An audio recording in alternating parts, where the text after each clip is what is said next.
आप देख रहे हैं न्यूज 24। आपके साथ मैं हूं अभिलाषा पाठक। अब एक ऐसी घटना पर चर्चा जिसने पूरे बिहार का सिर शर्म से झुका दिया है। बिहार के समस्तीपुर में इंसानियत को शर्मसार करने वाली घटना सामने आई है।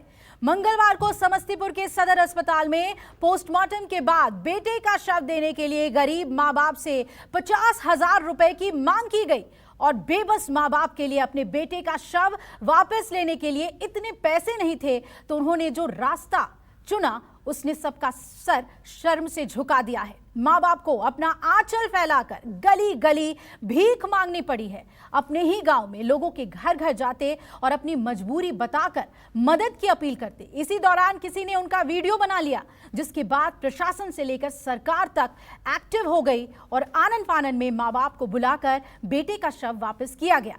लेकिन लापता बेटे की लाश को पाने के लिए 50,000 की घूस और उसके लिए भीख मांगने को मजबूर हुए बेबस मां बाप ने नीतीश सरकार और प्रशासनिक व्यवस्था पर गंभीर सवाल खड़े किए हैं।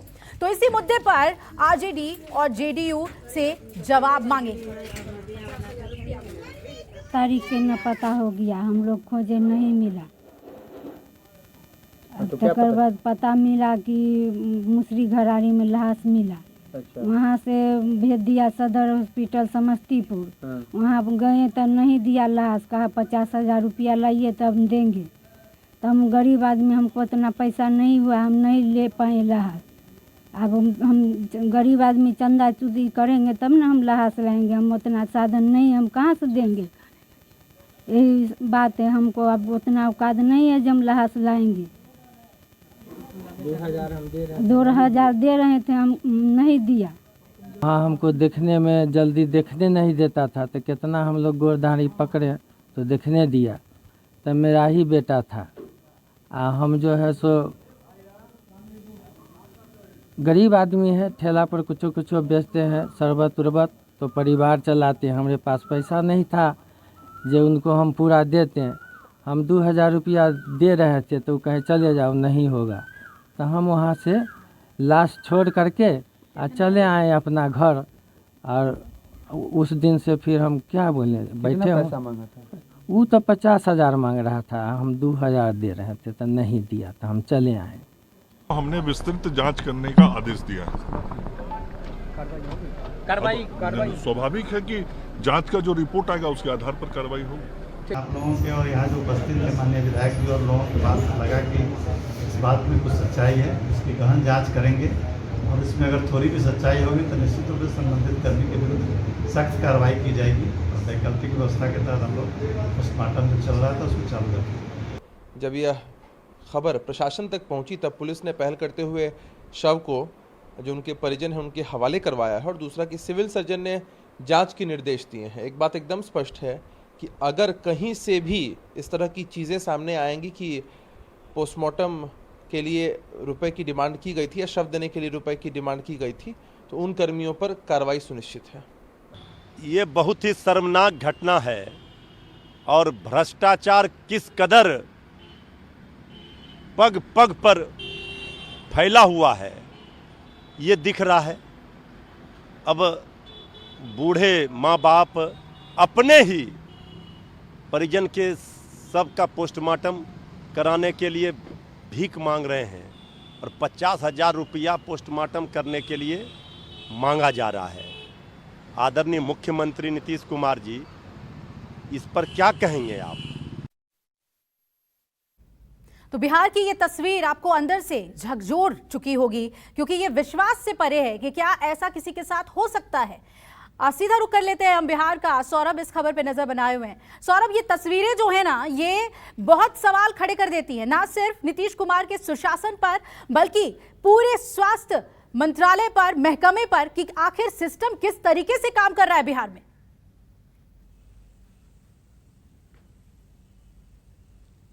जी बिल्कुल, जो असली तस्वीर है या यूं कहें कि जो हकीकत है वह यह इस वीडियो ने सामने लाकर रख दिया है। भले ही नीतीश कुमार लाख दावा करे, भले ही स्वास्थ्य विभाग लाख दावा करे कि बिहार में सुशासन की सरकार चल रही है, भ्रष्टाचार नाम की कोई चीज नहीं है, लेकिन यह वीडियो ने सबकी कलई खोल दी है और एक बार फिर से यह सामने आ गया है कि यहां पर यानी कि बिहार में पैसे के बिना कोई काम नहीं होता है। एक गरीब माँ बाप को अपने बेटे का सब लेने के लिए 50,000 रुपया देने पड़ते हैं। हालांकि वह उन्होंने खुद ही बताया कि वह 2,000 रुपये का ऑफर दे रहे थे, जबकि उन्हें देने की कोई जरूरत नहीं है।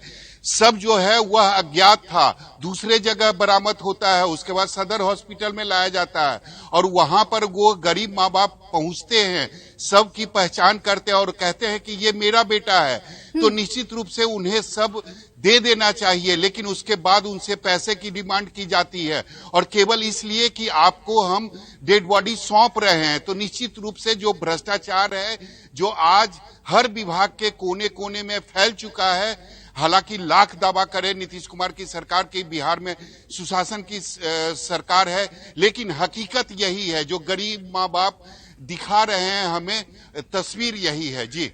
जी बिल्कुल। और जनप्रतिनिधियों से इसमें सवाल साफ तौर पे खड़े हो जाते हैं और जो सत्ता में हैं उनसे तो हम बिल्कुल सवाल पूछेंगे। हमारे साथ दो मेहमान जुड़ गए हैं, डॉक्टर सुनील सिंह जेडीयू के हमारे साथ जुड़ गए हैं और चितरंजन गगन हैं आरजेडी के। पहले तो सुनील जी, आप ही से सवाल बनता है, इतनी बड़ी बड़ी बातें होती है बिहार को लेकर, वहाँ के विकास को लेकर, किस तरीके से हम आगे बढ़ रहे हैं, स्वास्थ्य में कितना कुछ हो रहा है, लेकिन ये तस्वीर, इस तस्वीर पे क्या कहेंगे आप? खुद शर्म आ जाती है कि कैसे किसी गरीब का फायदा उठाया जा रहा है। घूसखोरी की भी एक मतलब ये कोई लिमिट इसमें नहीं है, हर तरफ से यही खबरें आती हैं बिहार से, और किसी के मौत पर भी क्या ऐसे पैसे बनाते हैं अधिकारी। निश्चित ही ये बहुत ही शर्मसार करने वाली घटना है। और इसमें मैं बता दूं कि आप अगर देखेंगे कि इस पहले तो ईश्वर महेश ठाकुर जी को ये दुख सहने की शक्ति दे और संजीव ठाकुर जी की आत्मा को शांति दे। और ऐसे चीजों में सरकार पूरी तरह वैसे लोगों के साथ है। अगर सरकार का कोई कर्मचारी, कोई व्यक्ति किसी तरह का घूस की मांग किया है और अगर महेश ठाकुर जी के एलिगेशन में सत्यता है, जो कि माननीय स्वास्थ्य मंत्री जी की संवेदनशीलता देखें कि अविलंब जांच के आदेश दिए हैं, निश्चित ही जांच में उस कर्मचारी का दोष सामने आएगा और पूरे में कोई एक कर्मचारी होगा उसको डेटरेंट पनिशमेंट दिया जाएगा, न केवल नौकरी से निकालना। ये क्रिमिनल ऑफेंस है। ऐसी घटनाओं का मानवता में मॉडर्न युग में कोई स्थान नहीं है। अब माननीय मुख्यमंत्री जी ऐसी घटनाओं को बहुत संज्ञान में लेते हैं और मैं आपको अश्योर करता हूं कि जो कर्मचारी, दोषी कर्मचारी को बख्शा नहीं जाएगा और विलंब कार्रवाई कर आपको सूचना दी जाएगी अभिलाषा पाठक जी। लेकिन दूसरी बात जो सौरभ जी जो है, एक घटना को लेके ये पूरे देखने का कि करप्शन का जाल है, ऐसा पेंट करना उचित नहीं है। सुनील जी, एक घटना की तस्वीर सामने आई है तो आप जांच की बात कर रहे हैं, पूरे कोरम की बात कर रहे हैं, लेकिन जरा सोचिए जो तस्वीरें सामने नहीं आती है, एक घटना से ही तो पता चल जाता है कि हो क्या रहा है सिस्टम में। हमारे साथ चितरंजन जी बने हुए हैं। चितरंजन जी, हमेशा कहा जाता है लालू प्रसाद यादव के कार्यकाल में इतना भ्रष्टाचार था, बिहार की कमर टूट गई थी और अब सुशासन है। क्या कहेंगे आप इस तस्वीर को देखने के बाद, कहाँ कमी है सरकार के काम में? देखिए अभिलाषा जी, पहली बात तो यह है कि राजद शासन काल के बारे में केवल दुष्प्रचार किया जाता है, हकीकत कुछ और है और लोगों के बीच में अलग ढंग से वहाँ के उस समय के शासन व्यवस्था को परसा जाता है।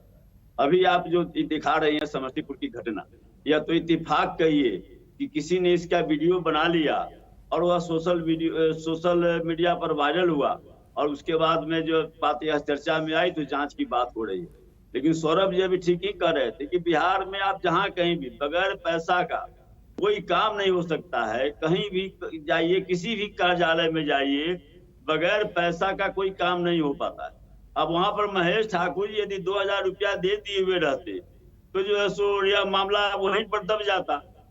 लेकिन चूंकि 2,000 रुपया पर वह तैयार नहीं हुआ लाश देने के लिए, 50,000 का डिमांड किया जो इनके बस की बात नहीं थी और उसके बाद किसी ने इत्तेफाकन वीडियो बना लिया, सोशल मीडिया पर वो वायरल हुआ, अब उसकी जांच की बात हो रही है। लेकिन सच्चाई यह है कि हर जगह जहां जाइए, किसी भी कार्यालय में बगैर वहां पर दान दक्षिणा दिए हुए आपका कोई काम नहीं बढ़ेगा। चाहे थाना में जाइए, FIR करने जाइए, आप जो है सो अंचल कार्यालय में दाखिल खारिज करवाने जाइए, कहीं भी आप जाइए बगैर दान दक्षिणा दिए हुए, और वह भी इतना कि बताइए अब लाश देने के लिए अब उसके लड़के का लाश है और लाश देने के लिए 50,000 रुपए का डिमांड किया जाता है। आप कल्पना कर सकती हैं कि क्या स्थिति बिहार में है। हर जगह जहीं दाबिएगा वहीं बजा रहा है। संवेदनशीलता बिल्कुल मरती हुई नजर आ रही है। बिहार के किसी भी महकमे की हम बात कर लें तो ऐसी तस्वीरें गाहे बगाहे सामने आ ही जाती है। सुनील जी, एक और बात बताइए, ये अज्ञात शव के मिलने का मामला है, इसमें पुलिस का भी पूरा इंटरवेंशन होगा। ऐसा तो नहीं हुआ होगा कि ये गरीब लोग, माता पिता नहीं गए होंगे पुलिस डिपार्टमेंट के पास। अगर स्वास्थ्य मंत्रालय से इन्हें राहत नहीं मिल रही थी, घूस ऐंठा जा रहा था, पुलिस महकमा क्या कर रहा था वहां पर? सुनील जी। सर जी, ऐसे गंभीर मामलों में अगर हम इससे राजनीतिक रोटी सेकने का जो प्रयास करते हैं तो ये गलत है। आप इसको पूरे सिस्टम के भ्रष्टाचार से अगर बात करेंगे तो मैं बता दूं कि माननीय मुख्यमंत्री जी भ्रष्टाचार के किसी मामले को कतई बर्दाश्त करने के लिए तैयार नहीं है। लेकिन ऐसे अमानवीय घटना केवल भ्रष्टाचार का मामला नहीं है, ये केवल मानवीय घटना है। और ये भ्रष्टाचार का ही मामला नहीं है सुनील जी, ये कंप्लीट फेलियर है। ये अपहरण का मामला था। लड़का 5 दिन से गायब था, माता पिता उसके लिए भटक रहे थे, फिर शिनाख्त कराई गई तो पता चला लड़का मृत है। यहाँ 2 फ्रंट पर आपका कंप्लीट फेलियर है। अपहृत बच्चा मिला नहीं और उसके बाद उसकी लाश लेने के लिए ऊपर से उससे रिश्वत मांगी जा रही है। सुनील जी, नहीं, मैं तो कह रहा हूँ ना कि ये जो घटना है बहुत दुखद है और मानवीय घटना है। और इसके लिए सरकार ने, माननीय स्वास्थ्य मंत्री जी ने अविलंब जांच के आदेश दिए हैं। जांच के फलाफल आने पर आपको डेटरेंट पनिशमेंट देकर कार्रवाई कर सूचित की जाएगी अभिलाषा जी। लेकिन ऐसे मामलों को लेके पूरे गवर्नमेंट के, सरकार के मशीनरी फेल होने की बात नहीं की जाए। सरकार अगर कोई भ्रष्टाचार पदाधिकारी होता है तो निगरानी की छापे आए दिन, सौरभ जी इत्तेफाक रखेंगे कि आए दिन निगरानी के छापे पड़कर पब्लिक सर्वेंट को। सुनील जी, ये बात तो आप मत कहिए कि ऐसे मामले एक बार ही आते हैं। चाहे शराब तस्करी का मामला हो, राजधानी पटना में हत्या के मामले हो, मामलों की कमी नहीं है। लापरवाही से मजदूरों की जान जाने का मामला हो, कई मामले हैं बिहार के। आप ये मत बोलिए कि ये एक ही मामला है जिससे पूरे सरकार को बदनाम करने की कोशिश की जा रही है। एडमिट कीजिए ना कि दिक्कतें हैं, सिस्टम फेलियर है, एडमिट कीजिए। नहीं अभिलाषा जी, दिक्कतें क्या, देखिए सभ्य समाज में अपराध का कोई स्थान नहीं है, लेकिन अपराध होते हैं, इसमें सिस्टम फेलियर की बात नहीं है। तो फिर तो आरजेडी सरकार के ऊपर जो आप आरोप लगाते हैं, जिस तरीके से लालू यादव के कार्यकाल के बार दुहाई देते हैं, वो गलत है ना? फिर 1 मिनट दे, अब 1 मिनट समय दे अभिलाषा जी। सिस्टम फेलियर उससे कहते हैं जहां सत्ता संपोषित अपराध हो, और अगर अपराध होते हो तो सरकार कुछ नहीं करता हो। अगर अपराध की केस टू केस बेसिस पर घटना देखेंगे, उसके उद्भेदन देखेंगे, दोषियों को सजा देखेंगे, तब आपको सही बात मालूम चलेगा कि सिस्टम पूरी तरह से अपराध रोकने के लिए चुस्त दुरुस्त है। लेकिन हाँ, चित्रंजन जी, सुनील जी की बात से लग रहा है कि पहले इनका सिस्टम इंतजार करता है कि घटना घटे, फिर ये लोग जागते हैं। क्या कहेंगे? क्योंकि आपको सबसे ज्यादा निशाने पर लिया जाता है कि आपके कार्यकाल में तो बिहार में सबसे ज्यादा चौपट राज था। अभिलाषा जी, यह घटना ही काफी है बताने के लिए कि यह जो एक डिपार्टमेंट का मामला नहीं है। आप जैसे खुद अभी बताई कि वह लड़का कई दिन से अपहृत था, वह गुम था, उसके बारे में थाना में शिकायत किया गया और उसके बाद में उसका लाश मिलता है कहीं दूसरे जगह पर, वहां से उसको समस्तीपुर सदर अस्पताल में भेज दिया जाता है। तो यह एक घटना, यही घटना साबित कर रही है केवल ये स्वास्थ्य विभाग में ही नहीं, हर जगह माननीय मुख्यमंत्री जी लाख हित संकल्पित हो, लेकिन माननीय मुख्यमंत्री जी को यह मानना पड़ेगा, सुनील जी को यह मानना पड़ेगा कि उनका इकबाल खत्म हो चुका है। प्रशासन पर उनका कोई नियंत्रण नहीं है, चाहे किसी भी मामला में। आप शराब की बात कर रही थी, आप हर मामला में देख लीजिए, माननीय मुख्यमंत्री जी कुछ भी बोलते हैं, लेकिन प्रशासनिक पदाधिकारी हो या कोई भी कर्मचारी हो, उस पर कोई उसका असर, कोई प्रभाव नहीं पड़ रहा है। वही उसी ढंग से हर जगह जो है, तो केवल क्या वजह है सुनील जी, डबल इंजन की सरकार चाहने से नहीं हो? बताइए सुनील जी, कहां पर कमी है? क्या आप लोगों को चीजें मैनेज करने में दिक्कत हो रही है? ये राजनीतिक दिक्कतें हैं क्या? क्योंकि बीजेपी के साथ आपका सामंजस्य वैसा दिख नहीं रहा है बिहार में, तो क्या उसका ये इफेक्ट है कि सिस्टम फेलियर है इतना ज्यादा?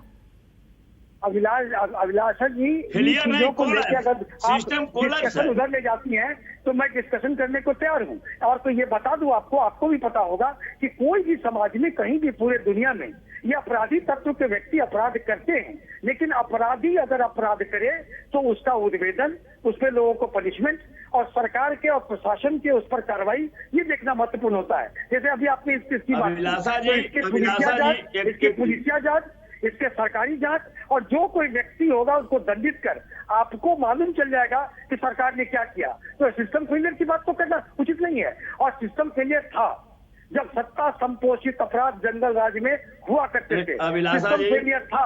सिस्टम फेलियर था जबकि अपराधी कहाँ मिला करते थे कि नेता क्या आपको मालूम है। मैं उन रेजिम की, जंगल राज की चर्चा करना नहीं चाहता। आज के दिन में सभ्य समाज में अगर नीतीश सरकार में कोई व्यक्ति अपराध करने की अगर जरूरत करेगा तो वो दंडित होगा, ये मैं आपको श्योर दावे के साथ कह सकता हूँ। दंडित होता आया है। जो कोई बिल्कुल करना चाहिए, बिल्कुल करना चाहिए। और ये आपकी ड्यूटी है, ये आपकी ड्यूटी है। सौरभ मेरे सहयोगी जुड़े हुए हैं। सौरभ, एक समय था जब सुशासन की बात कही जाती थी, एक मिनट सर, सौरभ, ये स्थिति क्यों देखने को मिल रही है? डबल इंजन की सरकार कहा जा रहा है और दूसरी तरफ ये भी कहा जा रहा है कि वैसी कोऑर्डिनेशन नहीं है बीजेपी और जेडीयू में। क्या इन बातों का इफेक्ट जो है वो सिस्टम में देखने को मिल रहा है?